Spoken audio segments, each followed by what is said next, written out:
Hello everyone, this is JPL, and I'm here to start a brand new series about me giving my thoughts on every episode of the show. And these little things will be short, since, well, I'm not going to go into really deep thought until Season 5. So these first few seasons are going to be kind of quick. If you're wondering what the noise is upstairs, there's construction and the rainy season has come. If there's any house shaking, that means we're having an earthquake or Cotopaxi has finally exploded. Besides those points, let's get started. Okay, so the first two episodes, they're not bad episodes. They're just weird to watch again. Mainly season 1 is kind of weird to watch again because you're just getting to know those characters again. But episode 1 specifically, I felt like it was kind of slow for the most part. Like, for the first episode, there really was no plot point to go on. There's just the story you heard at the beginning, and then Twilight just goes around trying to make friends. Which, yeah, I think there needs to be much more plot points than just, like, preparing for a thing and not really going off of it. And then by the end, Nightmare Moon just suddenly appearing at the end. It was probably one of the most confusing things, even though it was predicted in the end. It just seems within 10 seconds, or maybe 20 seconds, or a few minutes, like she escaped from the moon, trapped Celestia, and invaded the party.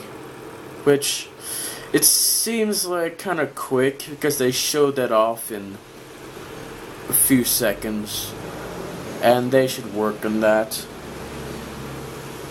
And besides that, we get into episode 2, where she runs away because of reasons, I'm guessing.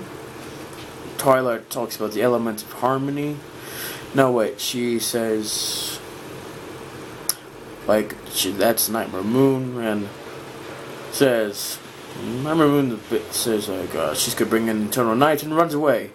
Why she runs away at that point was confusing, but now that we understand it, it's not as confusing. So there.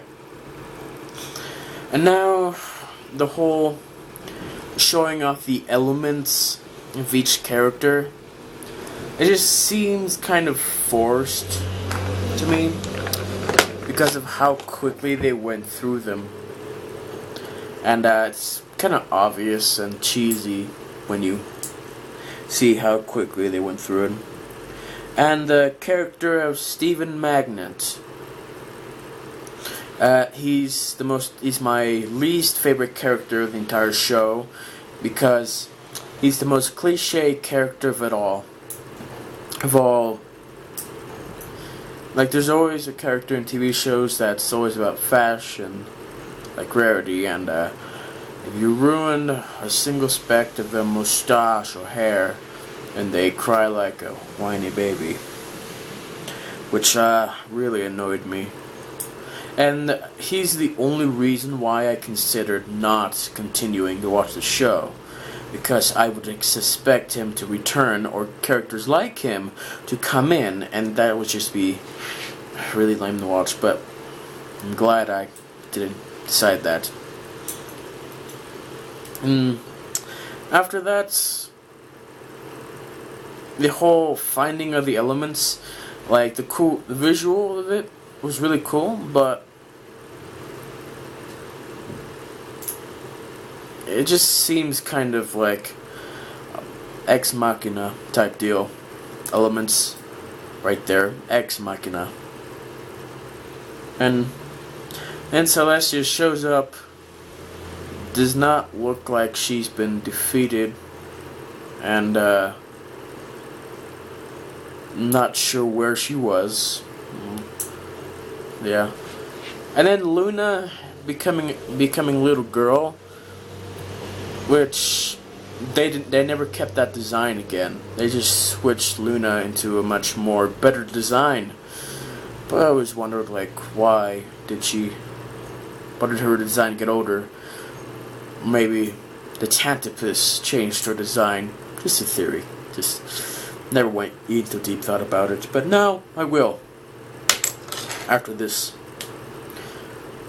And then Twilight's able to stay.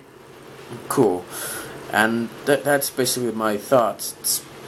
It's not a bad episode. It's just not a really good episode. And I would say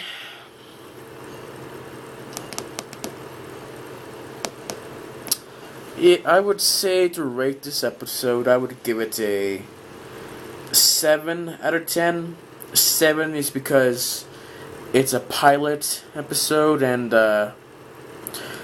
like the first pilot episode or like the first few episodes, and those usually are not as good. So there you have it. It's JPL, and I'm signing off. Thank you.